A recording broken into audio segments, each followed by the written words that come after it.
Hello, everyone. Good evening, everyone. I'm here tonight with my colleague, uh, Mrs. Abiola Soremekun, and tonight she's going to be speaking on the topic essentials of a successful marriage. Mrs. Soremekun is unveiling her latest book. She's an author, and I'm so glad to be sharing the platform with her. My name is Adegoke Omotola. I'm a John Maxwell certified coach, speaker, and trainer, and I'm also a certified customer service trainer as well. I'm the managing partner of First Degree Consulting, a management consulting firm. I'm also an author myself. I'm the author of the book Customer Retention and Experiential Approach. I'm also the author of Professional Selling Skills. I have been privileged to publish online courses on Udemy, um, fundamentals of business etiquette and personal grooming, also professional selling skills in crisis, and also world-class customer service. So I'm speaking uh, with a lady that is very humble, very passionate about everything that she does. She's also a professional. So please welcome Mrs. Abiola Soremekun. Ladies and gentlemen, from wherever you're watching from, good morning, good afternoon, and good evening. So, Mrs. Soremekun, tell us about yourself. Okay, so before I start, let me also join you. Let me echo my coach in welcoming everyone. Thank you for joining us. I know that you could have done one thing or another. I mean, it's a good thing for you to just take time and join us. So we appreciate your time. Okay, and also before I introduce myself, I want to appreciate my coach, Coach Goke Omotola. You've really been very wonderful. I mean, you've helped me to bring this dream alive. I remember that I started writing this book in 2017, and you have really, really prompted me with your program on how to publish a book. The message, I mean, the posting of that message on the media for people who want to publish a book was very, very timely. I grabbed that and I did the course, and here am I today. I've been able to publish my book. So thank you very much, Coach Goke. Thank I really you. Thank appreciate you. I appreciate your encouragement and I appreciate your prompting. I appreciate everything, and I know and I pray that the Lord will bless you you. in Amen. Jesus' name.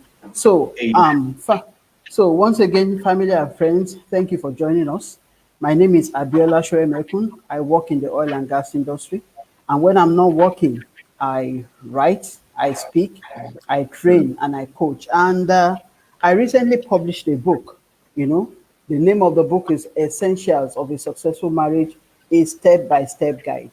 So this is the reason why we're here to do a book review and as a form of media campaign for my virtual book launch, not physical, virtual book launch that will be coming up next Saturday by the grace of God from 2 p.m. to 5 p.m. From 2 p.m. to 5 p.m. On my bio, I have a link on my bio page at Instagram, on my Instagram handle, and also on my Facebook handle. My Instagram handle is Abiola Soremekun, and my Facebook is also Abiola Soremekun. So let me just stop there so I don't take too much of our time. I know there'll be opportunity to also repeat that before the end of the program. Thank you. Okay. Excellent. Excellent. Essentials of a successful marriage. Oh yes, coach.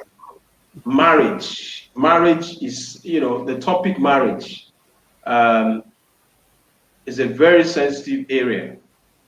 And, I believe so much in the institution of marriage. But the truth is that, God is the one whose idea it is for man and woman to come together.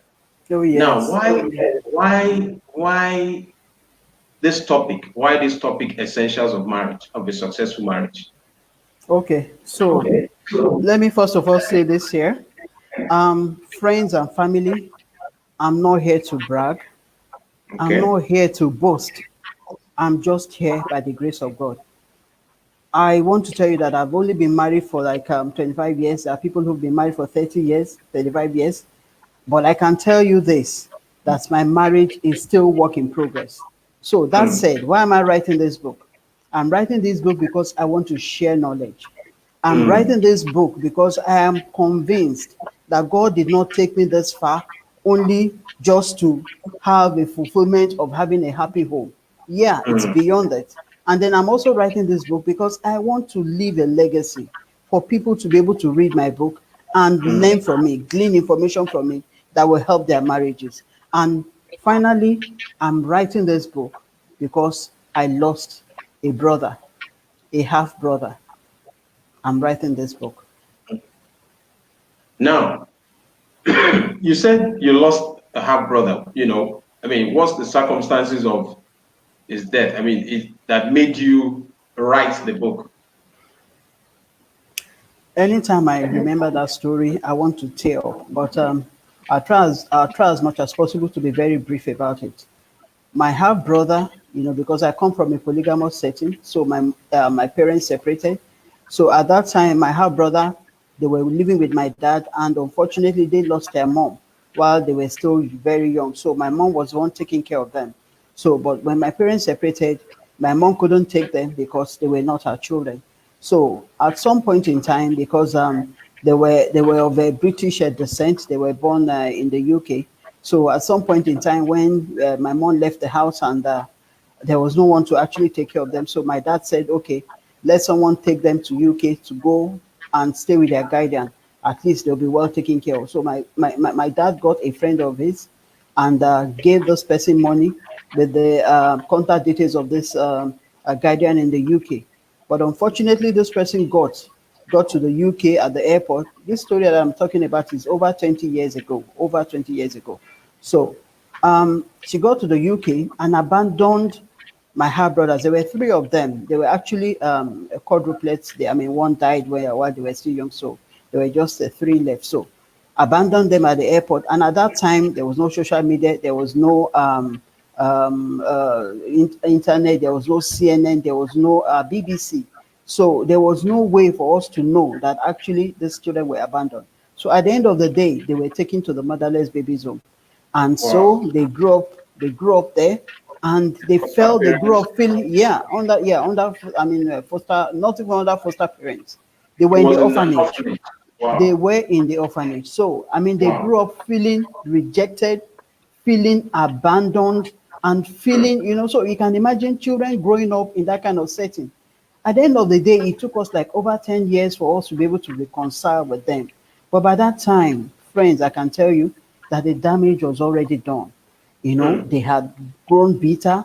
They had grown, I mean, and of course, I mean, a lot of people over there, the word of God is scarce. So, I mean, one of them, this one that actually died, he had taken to drinking and, just drink, he had taken to drinking. I mean, just to, I mean, cover. A lot of people always think that drinking can solve the problem, but it really doesn't solve the problem. So, it got to a situation where, I mean, he died at the age, I mean, in his early 20s. So it got to a Wow. situation where he drank so much, his liver and his internal organs were affected. So I happened to be in the UK then when my senior sister lives in UK. So I happened to be in the UK when he was taken to the hospital because he was critically ill. So I went to see him at the hospital. And when I got there, he was unconscious. I mean, he was in a coma. And the nurses told us that they were just waiting. They didn't want to, I mean, just pass him for dead, but they were just waiting, maybe giving him like 48 hours before they confirmed him dead. But friends, I can tell you that the tubes that I saw running through him all over, I have never seen such. And that day I wept. This is somebody's destiny ended. So why am I saying this? I'm saying this because marriage, every man born of a woman, has a God-given destiny. Marriage can either progress this destiny, alter this destiny, or even end it.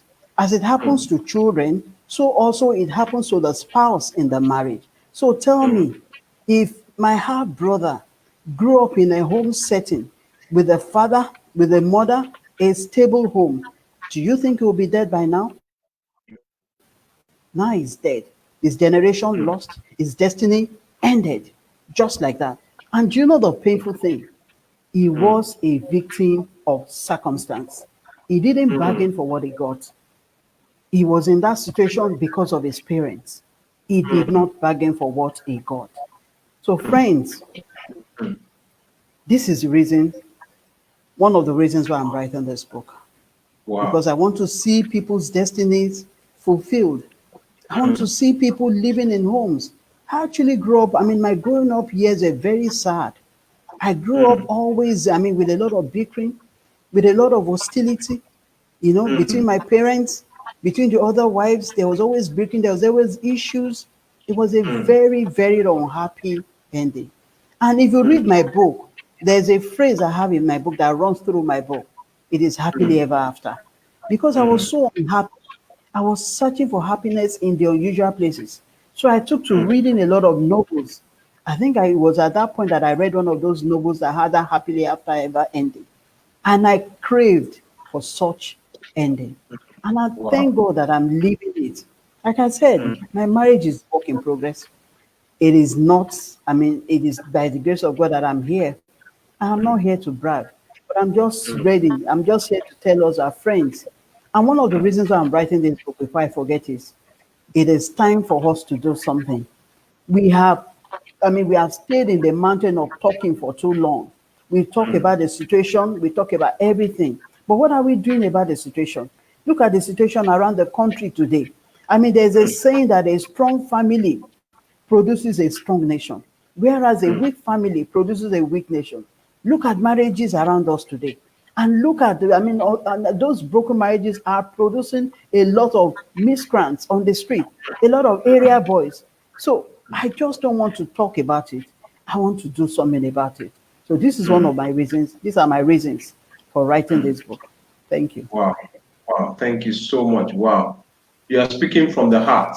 You're really speaking from the heart. I'm so encouraged. Ah, now, how long did you uh how long did it take you to write this book? Essentials of a Successful Marriage. Okay. Thank you, Coach. Because I read so much, I've always wanted to write. I used to dream a lot. I mean, if you're an avid reader, then the most important, well, I don't know, maybe it doesn't work for everybody, but I've always wanted to write. So it was at that point when that issue with my half brother happened, I made up my mind to write. And even then, I was still nursing it. And then I turned 50 years old. And I got a nudge in my spirit because there was this, I mean, at that particular time, I think I was doing a Thanksgiving. And I got a nudge in my spirit that I have not brought you this far just to have a sense of fulfillment that, okay, look, I didn't have a happy home when I was young, but now I have a happy home when I'm old. Because I remember then as a young child, I made a vow, a silent vow that, Lord, I would never want to be in this situation that I was as a child. Neither would I want my children to also be in that same situation. So I've been nursing that idea since my brother, my half brother passed on, and then so when I celebrated my 50th birthday, I got that nudge got stronger. So in 2017, I started to write this book, and well, I started it, but I couldn't finish it. Time, of work and everything, I just left it there. I said, okay, one of these days I'm going to finish this book. So until now, until during this lockdown, and we're just working from home when Coach Goke's program, I mean, the media program about how to publish a book came on. And I felt that very strongly in my spirit that this is a perfect opportunity that I've been waiting for. I'm working from home. And of course, after my 9 to 5 hours of work, I can devote the other hours to my book. So I attended the course. And not only did I attend, because sometimes you attend some courses some coaches, I'm sorry, some course, how should I say, course, the course consultant. I mean, you attend the program and that is the end. But for Coach Goke, I'm not saying this because it's there, but for Coach Goke, it wasn't the end. The end of the program was not just the end of the relationship for us. He kept on nudging me and calling me that Mrs. Soremekun, you must finish your book. Mrs. Soremekun, you must finish your book. And so without nudging, without prompting, without encouragement, I pushed myself, and to the glory of God, I was able to finish this book. Wonderful. Congratulations, madam. Congratulations. I'm so excited, and I'm looking forward to your virtual launch next Saturday by the special grace of God. I know that Amen. I know you will have preferred to have you eventually. I'm believing that you still have a physical gathering. When Yeah. things get back to normal. But Yes. I value your determination. To push this book out there to as many people as possible, and I'm sure that the launch will be successful. Now, I want to ask you Amen. a question. The choice of a spouse, is it important in marriage? How important is it, the choice of a spouse? Wow. Coach, it is the second most important decision in the life of any human being after salvation is the choice of a spouse. I mean, choosing a spouse is not about rushing into anything. It is about being sure. It is about praying. For some of us, we didn't have the privilege to get married while we were born again. We got married as unbelievers. But God, in His faithfulness, has still been very faithful to us. And I still remember then, even being an unbeliever, I used to pray one prayer then. I used to say, Lord, I want to get married. But if at any point in time, even if it's the eve of my marriage, if this person that I'm going to marry is not the right person for me, Lord, even if it's on the eve of that marriage, just break up the relationship. Because for me, Wow. a broken relationship is still better than a broken marriage. And I also told God, even as a non-believer, that's why I said God is faithful. As a non-believer, I told God that, look, and I kept reminding him of that vow that I made as a child that, look, I must marry well. I must marry my husband. And I'm looking up to you to give me my husband. And I told God then as a child that, look, if you give me my husband, I will commit myself and do everything righteously possible to make sure that I maintain the kind of home that I didn't have as a child. So Wow. I would tell everyone out there, if you're married, please be prayerful. In our days, the word of God was scarce. But now the word of God is around, is all over the place. So make sure you commit into prayer. And then if you're already married, it is still not yet over. God can still make something of your marriage, because God is the one that can make beauty out of ashes. Mm, mm. Thank you so much. Thank you so much. Now, is this your first book? This is your Oh first book, yeah, I believe. Okay. yes. Okay. And it's very important to me. My very first book. But there'll still be Okay. more. This is just the Okay. Wow. beginning. Excellent. Excellent. Now, what's the excellent? Good to. What's the importance of listening in marriage? Listening in marriage, communication. Yeah. How important is Communication. Thank you very much, Coach, for that question. Communication, it's very, very important in marriage. Communication is the building, it's the bridge in a marriage. It's the bridge in a marriage. And why do I say communication is a bridge in a marriage? Because that is the only way you can express to each other what you want in the marriage. Imagine a man and a wife just coming together, you know, as husband and wife. The man is coming from a very different background from the woman, and the woman is also coming with from also a very different background, with different values, different ways of doing things, and now you're coming together to live together. Even spouses who grew up in the same home with the same values still, have misunderstandings, they still have bickering. So talk less of two people coming from different backgrounds with different values, different ways of doing these things, coming together. How will they live together if they do not communicate? They have to learn to communicate to tell themselves that, look, I like this, I don't like this. You did this, you should have done it this way. So communication, it's very important. And how does communication start? It starts by listening to each other. You have to learn to listen. I can tell you that a lot of people don't know how to listen. Listening is someone talking to you, listening to that person, looking that person in the eye, paying attention, and affirming what that person has said. Do you mean? Is this what you're saying? Please do not assume. These are some of the things I wrote in my book. Please do not assume. Assumption is an evil thing. I mean, there is no place for assumption in marriage. Do not assume. Rather, ask and be sure. Wow, wow, wow. What if you have a spouse that, maybe, you have a spouse that is not ready to even listen? Okay. So, I I mean, mean, there's this. you try to communicate, and the spouse is not willing to listen.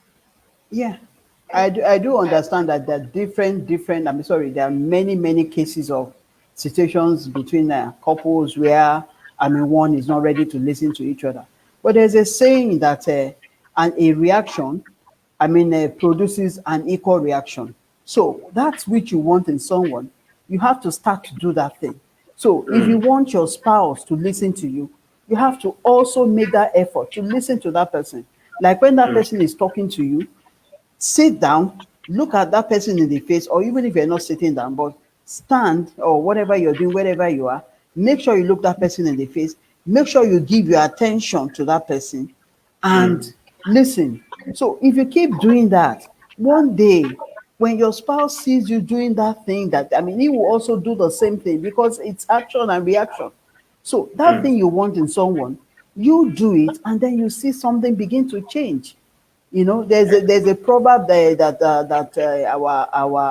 our parents used to say in those days that it's a proverb in Yoruba, but I'll try and translate it into English. They said, when the soap stays, when the leaf stays with soap, after some time the leaf too will start to act like soap. Or when a dog and a sheep move together, after some time the sheep too will start to eat what the dog eats. So when you start to do that, when you continue doing that, and when you want that equal reaction in your spouse, you also have to tell him that, look, please listen to me. I want you to listen to me when I'm talking. And then timing also is very important. Do not try to talk to someone when that person has just come back from work, is tired, and is hungry. They say an angry man or an angry woman cannot Wow, cannot reason wow, well with you. So choose the wow. timing, take time to listen, and then you see things begin to happen. Excellent, excellent.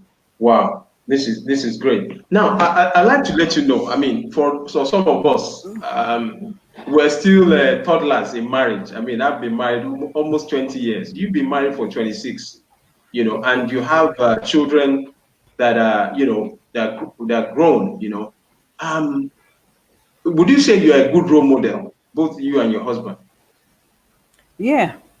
First of all, Okay. coach. First of all, coach, let me tell you something. We're all toddlers, so even my own 26 years, there have been people who've been married for 50 years, you know, Wow, 35 years. So I'm also wow. still a toddler. Okay, well, a 26-year-old person is an adult. So let me just say I'm an adult, not an elderly. Okay, but like we say, it's all work in progress, and it's God that is helping us because God is the author of marriage.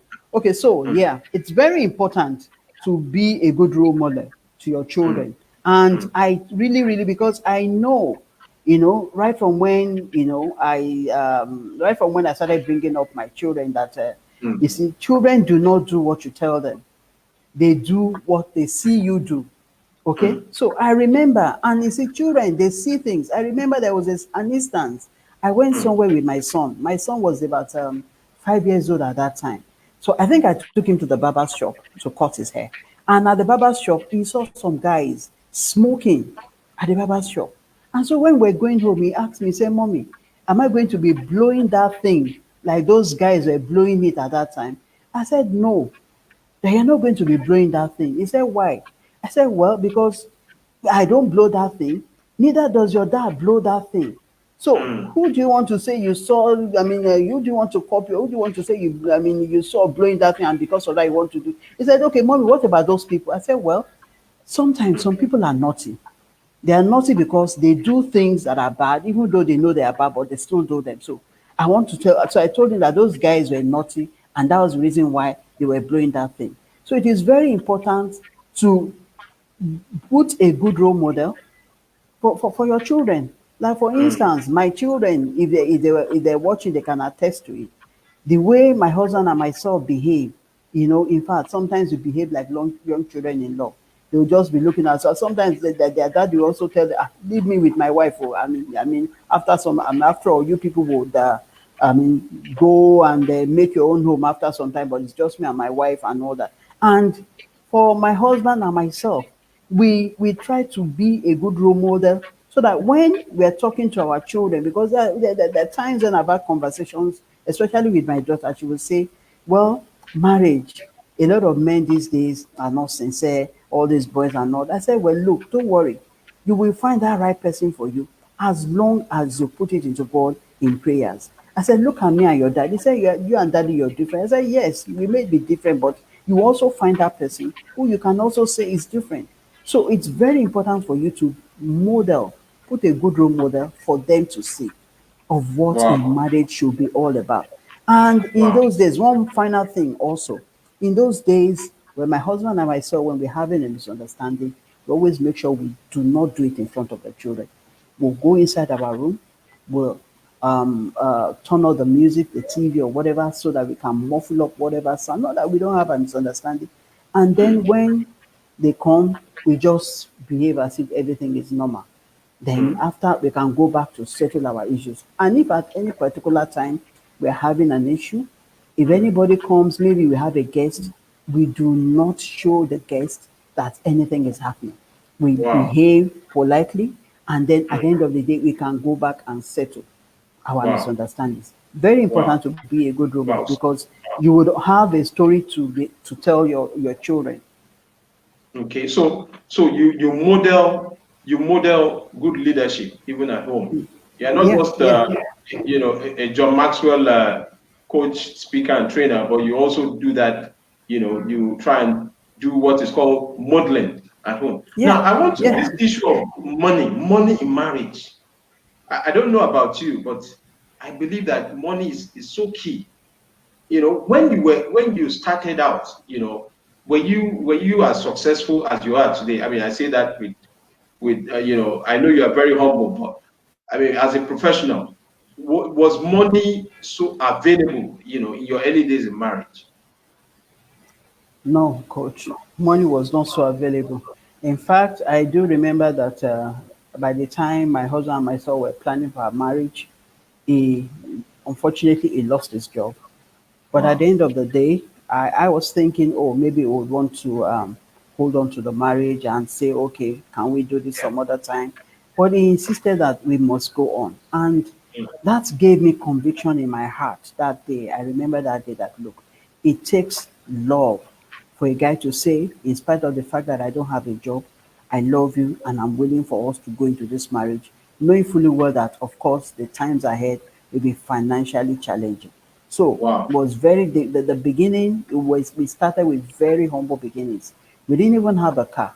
I remember Hmm. then, we didn't even have a car. So it was really, really the very humble beginnings. But the thing is, the commitment that we have, the love that we share was one of the things that made us to go on. But Wow.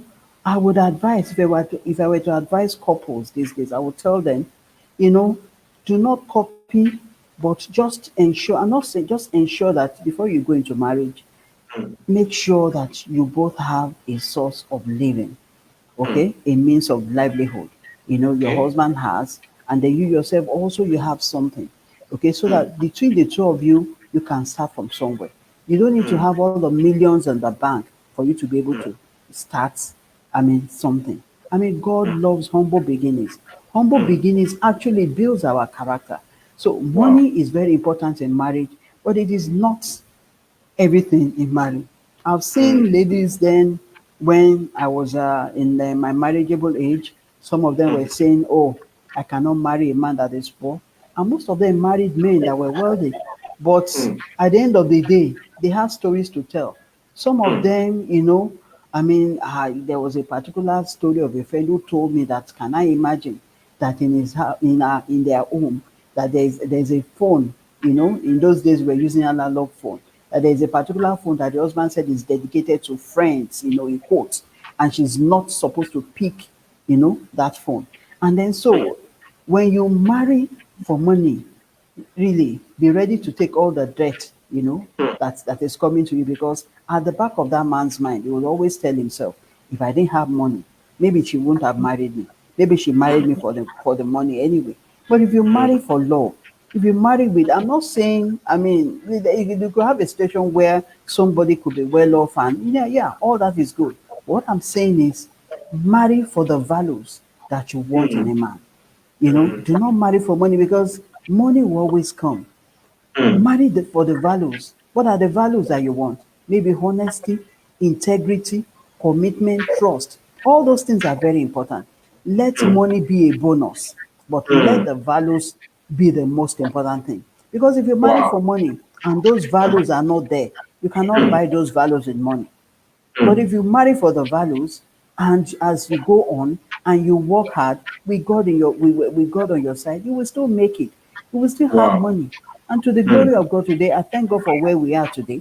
God has really helped us. He has moved my husband and myself. Where we are today is just to the glory of God. I don't want to start saying a lot of things, but God has really, really been good to us, and He has blessed us.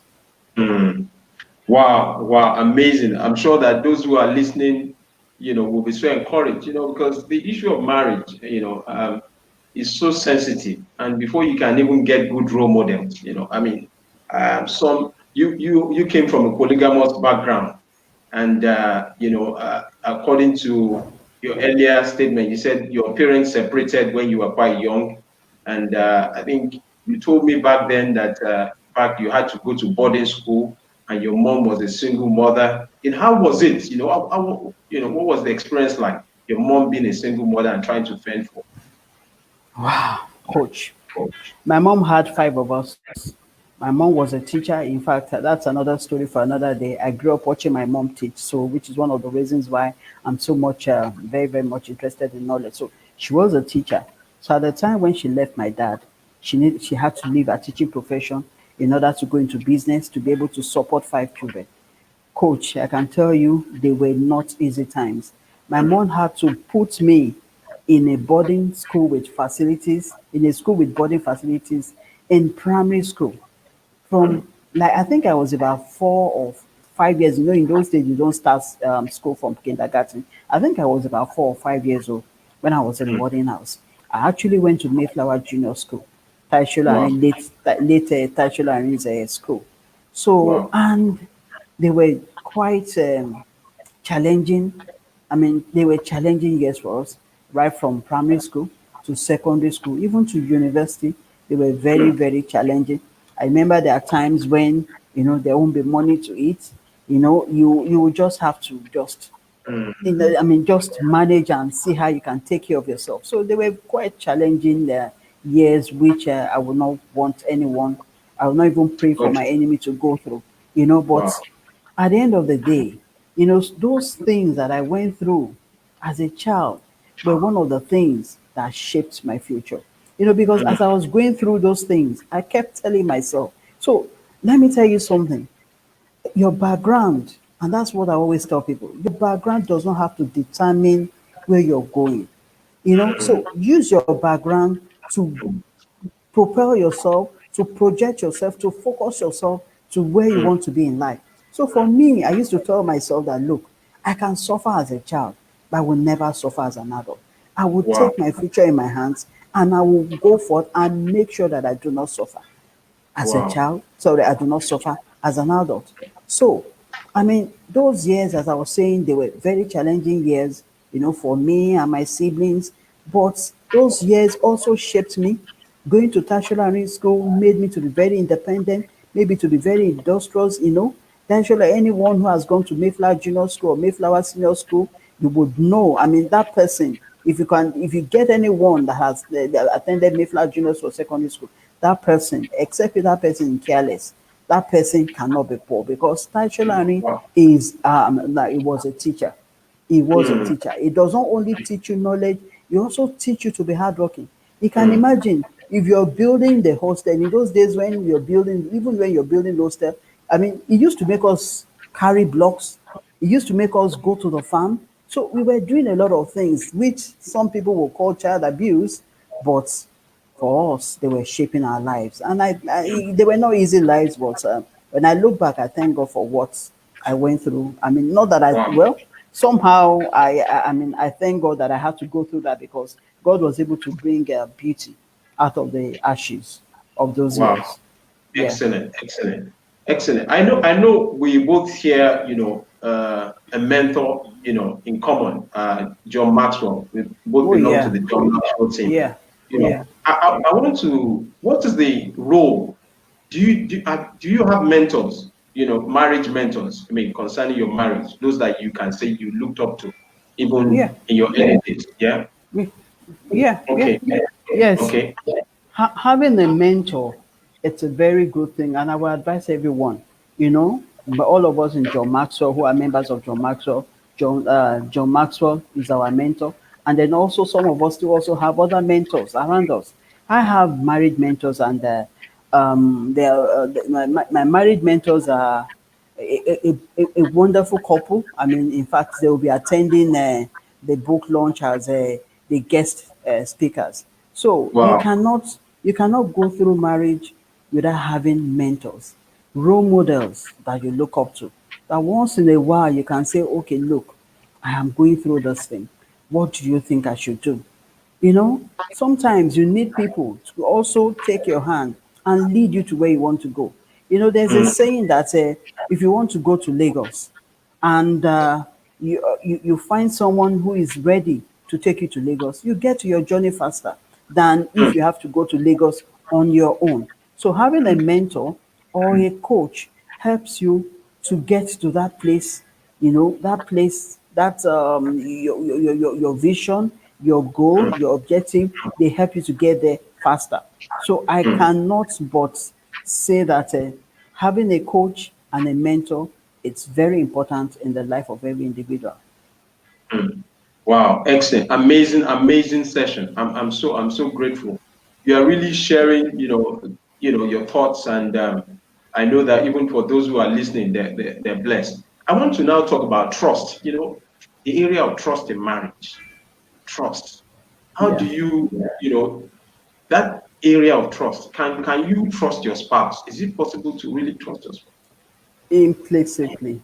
If there is 101% or 1000%, I trust him. I can go to sleep when he tells me something, I can go to sleep with it. Trust is very, very important. It's a very important component in marriage. And what is trust? It's very simple. Walking the talk. That's just Mm, it. What you mm, say and what you do in alignment. Okay?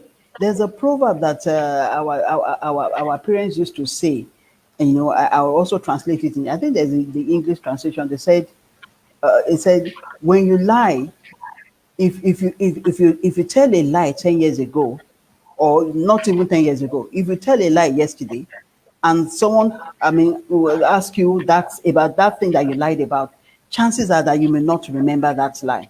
But if you tell the truth, even 10 years ago, and somebody asks you 20 years after, you'll still be able to tell that person. So trust is walking the talk.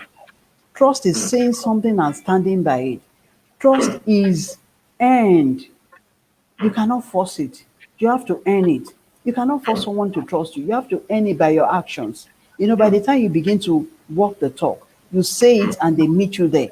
And then trust is also accountability, being accountable. I had to work, I had to earn my trust in my marriage. And I even started earning it even before I got married. At wow, wow. such times, yeah, yeah, coach. And I mean, before I married my husband, anytime he comes to visit me in the house and I'm not there, he would always, at any point in time, know where I am. Because I will always leave a message either at home that this is where I'm going. It is only when you're doing bad stuff that you want to hide. But if your hands are clean, what do you want Mm, to hide? So at any mm, point in time, you cannot meet me. Even at this time, I'm still doing the accountability. I'm mm, going here. Everybody knows where you're going at any point in time. They can look mm. for you. And mm, besides, it's even good for your safety anyway. So trust, it's very important. If at any point in time you have not been truthful, maybe to your husband or to your wife, I mm, will I will implore you, I will appeal to you. Please mm. take time. Take time. It may be hurtful. It may, what you have been lying about it may be hurting to say, but it's better to say it and get it over with. Trust is very Wow, important in marriage. You cannot get wow. by it. Otherwise, that marriage is living on falsehood. Mm, mm. So you earn trust. You Yeah, earn you trust. earn it. Wow, Yeah, wow, wow, you can't force wow. it. You have to earn it Amazing, by what amazing, you do. amazing, amazing. And in addition, coach, like Yeah. as I said earlier, that a reaction produces an equal reaction. By the Mm, time you start to walk the talk, after mm. some time your spouse too will also will start to walk the talk. Wow, wow, wow, wow. Amazing, amazing, amazing. Now, what is the importance of romance in marriage? Romance. I know ladies are very, romance is very high up there when it comes to for ladies, and men don't know how to show affection as such. But I wanted to speak to that, the area of romance, yeah, in marriage. Coach, thank God you have said it. Thank you, thank God. In fact, you have helped me by what you said. Yeah. Well, most men, I'm not saying all, most Nigerian men don't know about romance. No, but why are you saying Nigerian men? Because that's very biased. Well, it's what we have seen. Yeah. I mean, what is the romance flavor? I mean, romance is if you have read Gary Chapman's books. I mean, he talked about romance. He talked about love languages. I mean, spending quality time, touching. I mean, receiving gifts, buying flowers. There's a saying that, of course, I mean, not there's a saying. It's common that women are high on romance. Mm, Women are really high, whereas men they're just except my husband. Well, anyway, my husband has learned because has learned to do the romance flavor. So thank God, But I mean, to be serious about this fact, romance it's very good. I mean, it's very important in marriage. And what does it take to be romantic? It takes the little things, like Gary Chapman said in his book, words of affirmation.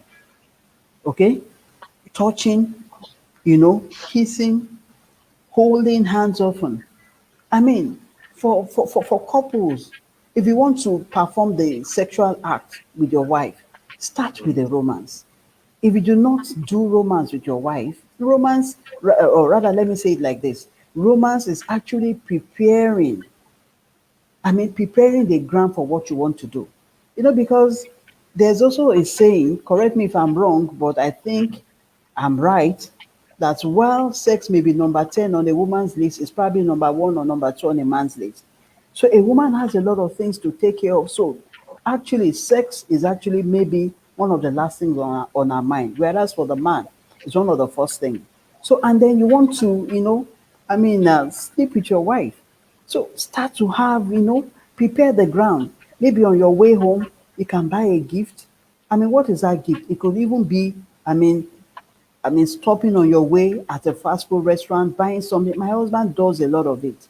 Stopping at a restaurant, buying something, bringing it to the house, or stopping at, bringing her a gift that she likes, you mm. know, or doing, I mean, I mean, well, a lot of these days, I mean, in those days we used to do cards, but now, technology has made it easy for us. Sending text like, honey, I love you, I'm missing you, I'm on my way home, and then coming to the house and helping her to do stuff, not just be in the place and just wait for the food and then take the food, go to the room and then start waiting for the act. So, romance, sex without romance, for me, is looked as a domestic rape, really, Mm, because you mm, have not prepared the way. mm. And Wow. that may be one of the reasons why. I've heard that men complain that their wives are not, they are Mm, reluctant, But have you bothered to find out why she's actually reluctant? Are you taking care? I mean, taking the time to, build the romance, give the romance flavor, as I said in my book? Are you mm, actually taking your time to do that? Are you saying words of affirmation?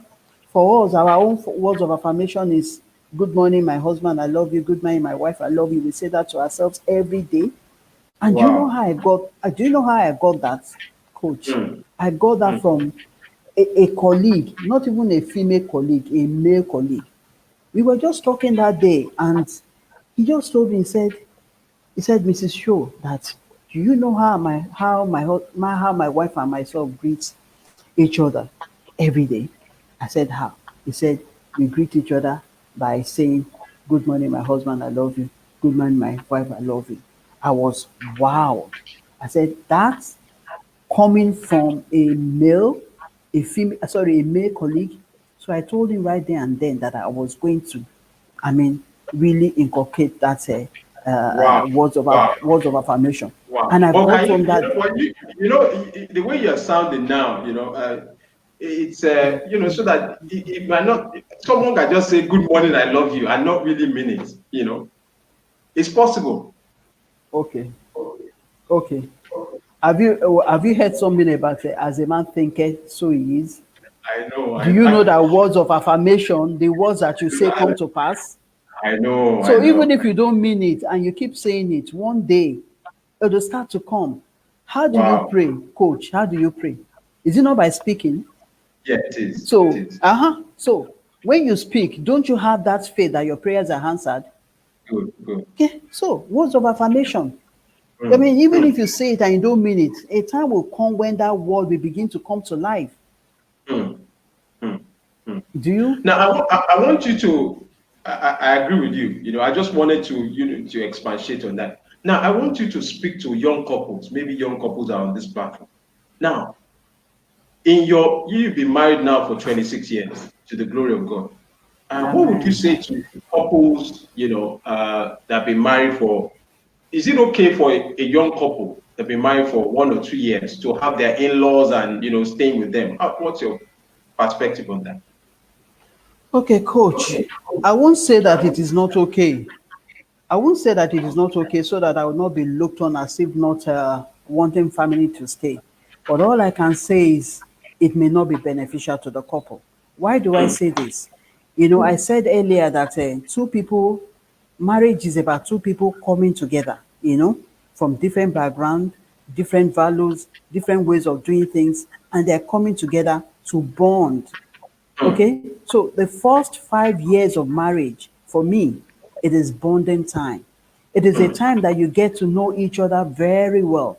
Because during the romance and during the before the wedding, a lot of things are overlooked. But mm, when you now come together after the vows to live an husband and wife, that is when you know your true self. There will mm, be no more pretense. So this is the time when you bond, and so you need to be able to live together without anybody, without a third party, so that you can be yourself. If mm, there's a third party, there's a tendency for you to put up a front and not to be yourself, and that would not help.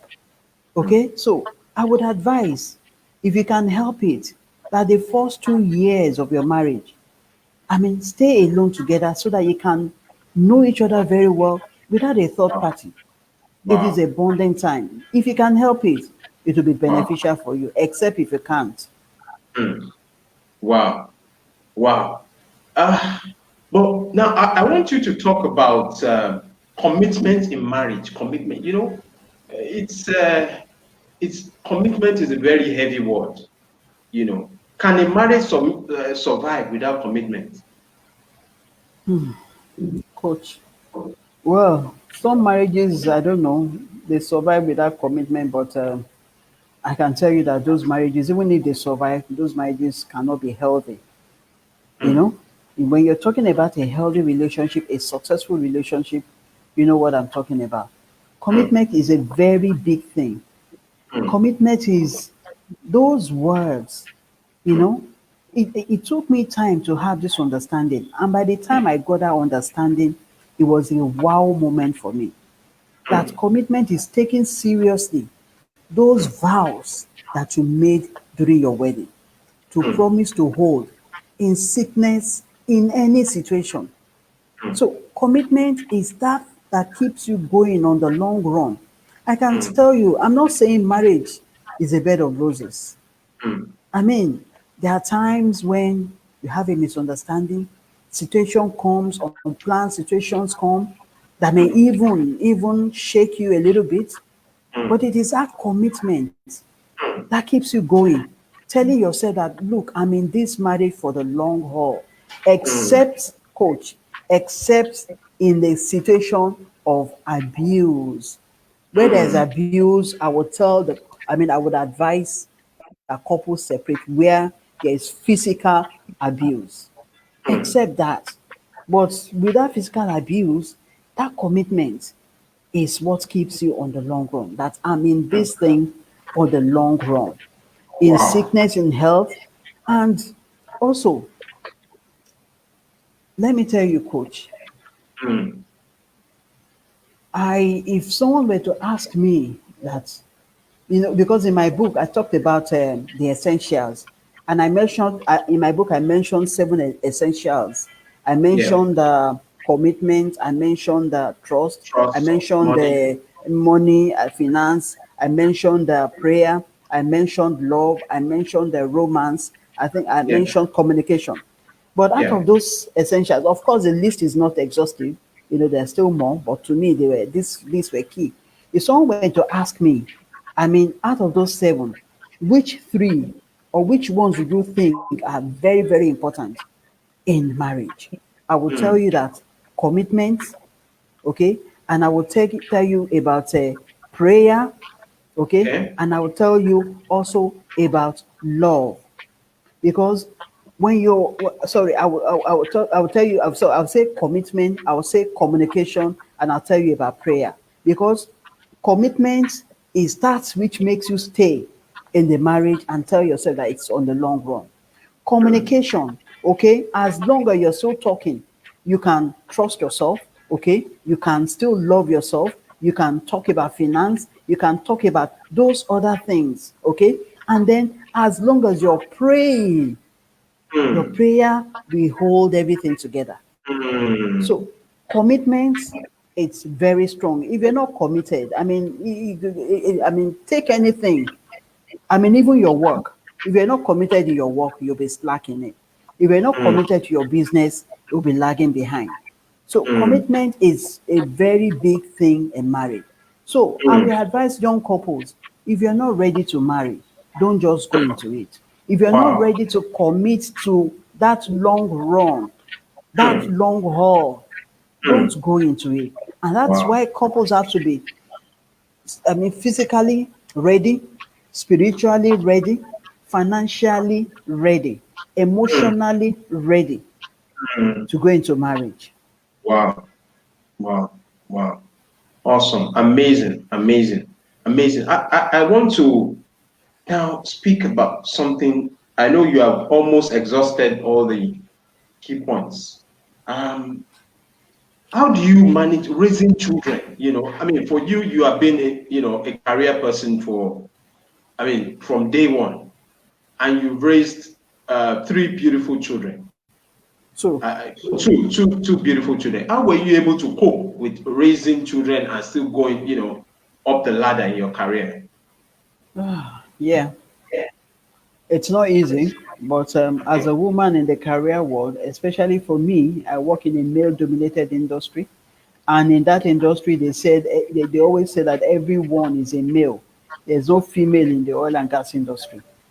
Everyone is a male. And then the day you get your employment letter, you're told in that employment letter, yeah, or rather you're told to in your employment letter, there's a clause that says you could be asked to go to any location in the course of your work. So I I started when I first started working in the oil and gas industry. I noticed the first thing I noticed was there was very few female, especially in the technical section. And then I realized the reason why. Because working in the oil and gas industry, you could be asked to go to the location. Location is a field and it's not a pretty place. You know, Hmm. I mean, the fields sometimes some fields are jungle. I mean, it's still like that. You know, jungle, forest and all that. It's not pretty.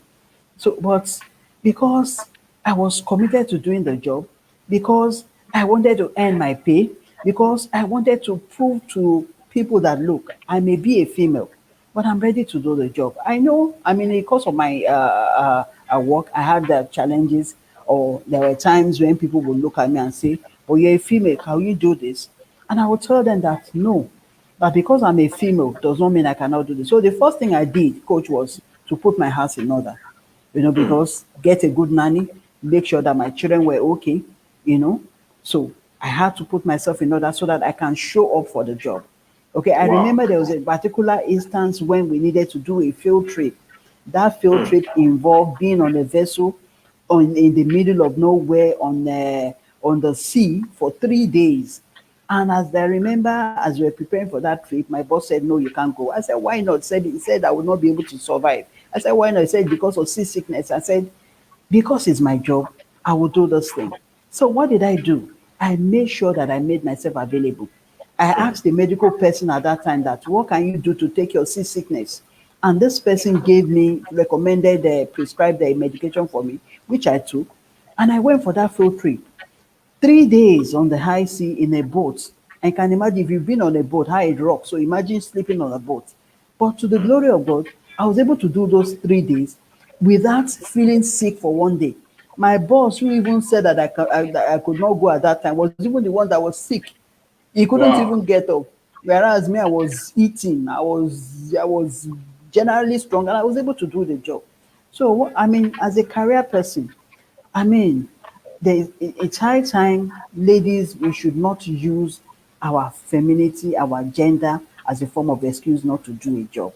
When you do that, then whatever comes to you, if you're not moving in your job, just know that it is you. I always tell people that you're the only one that can stop yourself from getting to where you want to be in life. As long as you're focused and you're ready to do, you can go for it. So if you really want to build your career, then you have to show up. You have to make sure you put your house in order, and then you also have to constantly talk to your husband so that I'm blessed that I have a very understanding husband. So, but you always constantly have to talk to your husband that, look, this is the way this thing is, and if on the long run, if it's going to, I mean, disturb the marriage, or if it's going to disturb the children, then by all means, you can prayerfully decide what you want to do. I will not tell you to leave your job. That's why I said you'll prayerfully decide what you want to do at that particular time. Wow, wow, wow. We've almost done an hour. I must say that an hour, it seems as if we've only spoken for 15 minutes. But I believe Wow. that those who have listened or are still going to listen to this replay, they will be thoroughly blessed because you have spoken from the heart. And I want to salute you and celebrate you.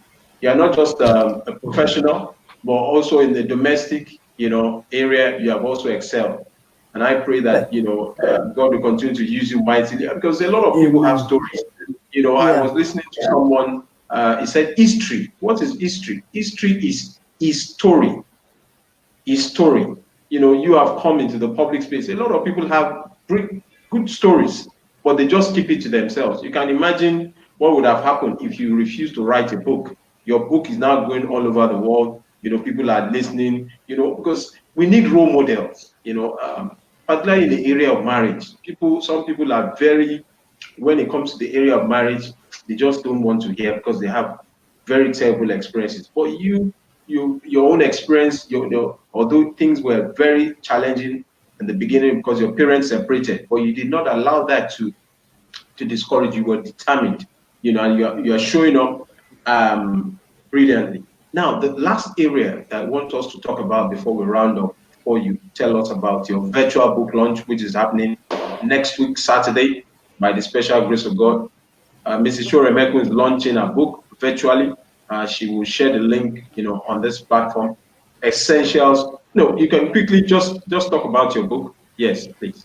Go ahead. Okay, so once again, family and friends, my name is Abiola Soremekun once again, and I'm an author, and I recently published a book titled Essentials of a Successful Marriage a step-by-step guide. And I've also discussed some of the reasons why I wrote this book. If you are listening and if you're just joining us, you can do a replay of the program. So in my book, I talked about 7 essentials of marriage, which I mentioned. I talked about commitments, communication. I talked about trust. I talked about finance. I talked about romance. I talked about love, and I talked about prayer. So I'm doing a virtual launch, a virtual, not a physical launch. I would have loved to do a physical launch, but because of the situation in town, the COVID-19, it is not yet over, really. So that's why I'm doing a virtual launch. But I still have plans maybe next year to do a physical launch. But in the meantime, I'll be doing a virtual launch next week, Saturday at 2 p.m.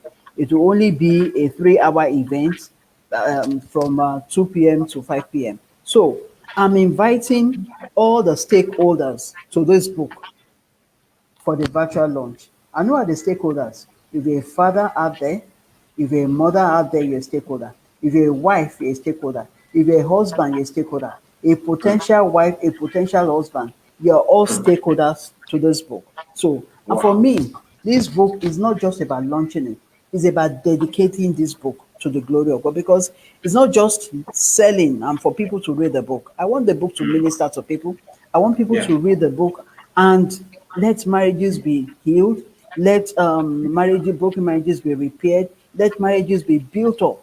I want people to tell me testimonies of having read my book, how God had touched them. So that is why I'm inviting you all to join me in coming to launch this book and also dedicate. During the book launch, there will also be a review of the book, and at the launch, you get to hear during the book review, you also get to hear more about the book. And for how can you attend the virtual launch? You can attend by registering on a link. There's a link on my Facebook page, and there's a link on I hope you're my sharing. I hope you're sharing this session on your Facebook page. You need to uh, share. okay, on my face on my Yeah. Don't worry. After this session, you can share it. So okay, that yeah. those, yeah, Okay, I because it's have my very important. flyers. Yeah, very Yeah. important, very important. I have my flyers. So okay, that's what I'm saying on my Instagram handle, at Abiola Soremekun. You can check it. You can find the link on my bio, and then also on my Facebook page. I'm also sharing it on the flyer. It's also on Twitter, and it's also on Okay. LinkedIn. On all those Social four media handles. those four social media handles. So I'm looking Wow. forward to you joining me. Let's come together. We have tackled this mountain of talking and talking and talking. Let's try and do something about this situation.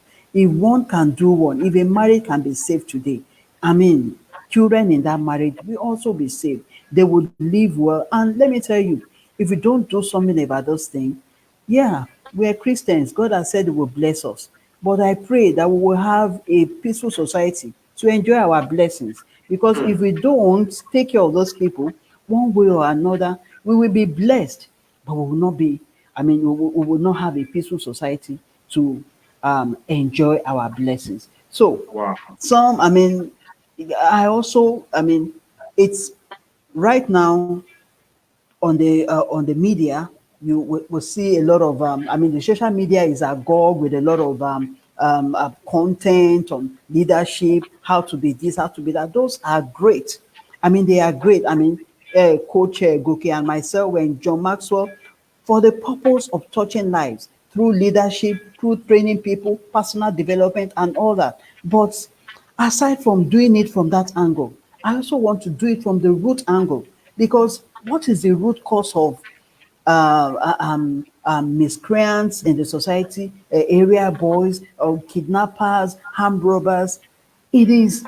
It all boils down to marriage. If you look at it, it all boils down to marriage. So while we're taking care of it at that angle, we should also take care of it from this angle. And so that is why I'm calling all of you. I'm inviting you, come and buy a copy of this book. Buy for your children, for your married children, even for your potential, your marriageable children. Let them begin to read it before they get married. Let them have, because that's one of the things I wrote in my book. A lot of people go into marriage with a lot of baggage. a lot of misconceptions. So if your marriageable sons and daughters are able to read this book before they get married, they already have an idea of what marriage is all about. So buy for your children, buy for nieces, and then buy for use it to bless people, in Wow. your church, in your community. Let's try to Wow. do something. For me, it is all about impacting lives to live better lives. There's something about that thing, that deep thing, that thing that you miss as a child is that thing that will be your focus as an adult. I miss Wow. having a good life, living a good life as a child. So, I mean, that is why I'm so, so much focused on helping people to live their best life. This is what I'm all about, impacting people through knowledge. Knowledge is power. Knowledge will take you from that place of the unknown to the known. Okay? People say that what you don't know won't hurt you. I grew up hearing people saying that. But I tell you, what you don't know will hurt you, will even alter your destiny. So why don't you make it a point to know? Please know. Come to my launch. Let's dedicate this book. Let's launch this book together and let's try in our own way to make the world a better place. Wow. Amazing. Amazing. Amazing. Amazing. Wow. We're almost through with this session. I'm just so thankful for even those who have waited this long to, felicitate with our sister, Mrs. Abiola Soremekun, who is launching a book virtually next week, Saturday. I must say that it's been a privilege meeting you. I know during the lockdown, I shared, the information that I was doing on online program, and you were one of the first participants. I knew how committed you were to the online program on how to launch your own author, publish your book. And today we're, listening to you, and it has now become a reality. And To we the thank glory God. of God. Yeah, we thank God for that. And I think you shared with me that your second book is coming out also very shortly. After Yes, this so one, you're maybe the already third writing. one, sir. Wow, wow, wow. That's amazing, amazing. Now, finally, I want you to talk about the area of prayer in marriage. How important is prayer in marriage? How important? Prayer. Prayer is very important because, Wow. first of all, prayer is an icebreaker Hmm. in marriage. Wow. If you have been Icebreaker. married, icebreaker. I'm Wow. sure there's no married person that is listening to me that does not know that quote, silent Hmm. treatment. Hmm. Couples tend to have that silent treatment during misunderstanding and all that. But when you pray, there's no how you want to pray for someone without, I mean, you actually melting your heart. I mean, the Holy Spirit will melt your heart the moment, and that's why if you go for counseling, I mean, one of the things that the counselor will tell you that pray for your husband, pray for your wife, pray for each other. And I can tell you, there's no way you pray for each other without that ice melting in your heart. And I usually recommend that couples pray together. You have a family altar where you pray together. That doesn't mean that you not observe your own personal prayer. Why is that family prayer very important? Supposing you had a misunderstanding and then you have to pray, you melt your heart. And then also, why is it also important? While you're praying, maybe supposing a partner is praying about a particular thing, that tells you the intent. These are some of the things I wrote in my book. The intent or how important, the significance of that thing in to that your partner. And then most of all, coach, all those things that I've talked about, commitment, trust, love, without prayer to wrap it all up, it is all a charade because God is the author of marriage. God is the author of marriage. And so when you have an issue with your car, who do you take it to? You take it to the mechanic. So if you have an issue in your marriage, who do you take it to? You take it to God God. in prayer. So prayer, personal prayer, family altar, Very, very important. It's an Wow. icebreaker. It helps to hold the family together. There's a saying that a family that prays together stays together. Stays together. Yeah. Wow. Awesome. Amazing. Amazing time this Saturday, 22nd of August 2020. We've been listening to Mrs. Abiola Soremekun. She's a member of the John Maxwell team, um, also a mother. She's also a leader in her own right, and she's also a professional. She has bared her mind on the issue of marriage, very sensitive. I want those who have not been able to listen from the beginning, the replay is going to be there. These are nuggets. I mean, I've learned so much even tonight from her, and she's sharing. Even very sensitive areas of our life. She's opened it up, and I want to salute you and celebrate you. I pray that the Lord will keep you for us, and your marriage becomes sweeter and sweeter. Your children's children will celebrate you.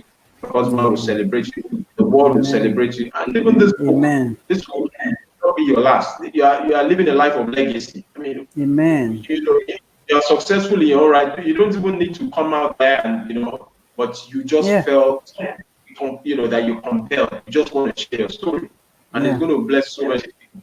Particularly Yeah. the area of trust in marriage, the area of love in marriage, the area of money, communication. I mean, these are fundamental areas. I mean, some marriages have been torn apart because of the issue of money. Some have been the issue of love, some communication, and you are also here to share and let us know that, look, certain things we can just take it on. We will not also become victims. And you also shared that the impact of a failed marriage is long lasting. And that's why a society where there are a lot of broken marriages would not be a society that is impactful. And please continue to do your good work, and we pray that your journey will continue to be successful in Jesus' name. Now, just a word Amen. that you want to share, even as we close, a word just to parting shot. Yes. Okay. Okay. First of all, before I say my parting words, I also want to appreciate you, Coach. Thank you for your encouragement. Thank you for the prompting. Thank you for allowing yourself to be used by God to make this day happen. Because I know that that program, that prompting that you sent on the social media, how to publish your book, it was just God prompting me. And that's what I mean, that's what I've been saying. I mean, I've been telling people in some of my speaking engagements that look, it is not all storms that actually comes to disrupt your life. Some actually come to clear your path. So I want to believe that this storm of COVID-19, even though it is not a good one, has also come to clear my path to be able to finish this book. Because without Wow. this time being available for me, maybe this book will still be work in progress. So, Coach, I want to thank you. And I also want to say, for as many people, that have content, if you have content and you're not able to put it down, I mean, of what use? Okay, I used to tell myself in those days that look, okay, I mean, I'm helping people through counseling, marriage counseling. I'm a member of the counseling department in my church. But with counseling, how many people can I touch? I can only touch maybe a few people in my church. But with my book, I can touch a lot of people. I don't know Wow. where God will take this book to. So, I mean, what am I telling us today? I mean, as long as God has placed something in your heart and you want to put it down, put it down. It is a legacy, and people will run with it. People will learn from it, and people. I mean, my joy at the end of the day will be when someone tells me and say, "Look, because I read your book, I was able to so and so and so. Something happened. My husband and myself were able to reconcile. My wife and myself were able to do this." And some people who had even bought the book through because the books are available on Amazon and Okada books. Some of my friends who bought the book, they are saying, "Oh wow, that's God." I mean, they have really enjoyed that. So some parts of it have touched them. So this is what gives me joy.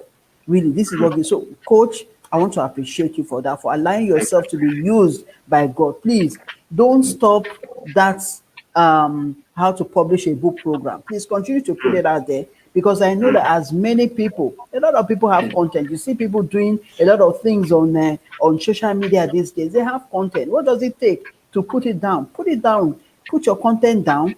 Then go over it, read over it, and then publish. You leave a legacy. You'll be doing somebody a world of good by doing that.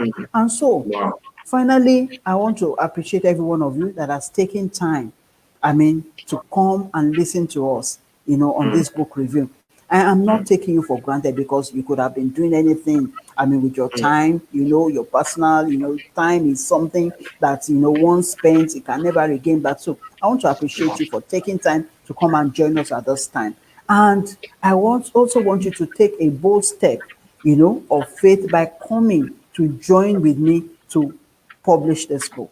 Okay, Mm. sorry, to launch this book. Yeah. Virtual launch, you can do it at any point. It's so easy. All you have to do is click uh, click the link, register, and then the Zoom details to participate at the meeting will be sent to you. It's very easy. You can join from wherever you are, from your homes, wherever you be it in Lagos, be it in Abuja, any part of the world. That's a wonderful thing about virtual launching, which I can never Mm, get with physical launching. So mm. every stakeholder, I'm calling upon you to come and join me with this virtual book launch, and you'll be much blessed for it. Thank you very Wow. much. I Wow. appreciate you. God bless you. Continue to Amen. keep safe. Please know that it is not yet over until it is over. Just because federal government is releasing the lockdown rules does not mean it is over yet. Let's continue to keep safe, maintain the NCDC rules, keep physical distancing, not social distance, because if you keep social distance, you will be able to attend my virtual launch. So maintain social distance, but Oh, wow. keep physical distance. Wow. Excellent. Excellent. Now, I want you So, to oblige us with the link. You might need to type it into the comments area on the okay, uh, on the Facebook page of this. Yeah. So once okay. you type it in there, people can always click on the link and Yes, yes. you make it I easy don't. for them. For Yes, those who are I'm so not sorry. following you, yeah. So I'm for so those who are, sorry. I should have banned my, so that's why it's my first book. So please, no, folks, it's okay. um, It's okay. so folks, It's forgive okay. me. I'm Okay. still an So, amateur. I'm still so, sorry. I'm still so an on amateur. yes. So on a final note, Um, ladies and gentlemen, I want to say that it's been wonderful having you here with us, listening to Mrs. Abiola Soremekun, the author of the latest book, Essentials of a Successful Marriage. She has shared and blessed us with so much insight concerning, how to have a successful marriage. She's been married for 26 years, and it's been an honor to share the platform with you. And I trust that even your virtual launch will be highly successful. And I want to encourage us, those of us on this platform, please make sure you join us next Saturday at 2 p.m. virtually, and you'll be so blessed. You'll be so blessed. Thank you once again. thank We are you. now putting a final say bye bye to us, and Thank I look you. forward to Thank seeing you. us again. Thank you, Ms. Thank Yoremeko. you. So please, Everyone. I've typed the link on the chat, so we can click on Okay, the link. Very simple, to just to register. click, and then within 2 minutes you're done. Okay, So okay. thank Thank you you very so much. much. Thank you for your time. God bless you.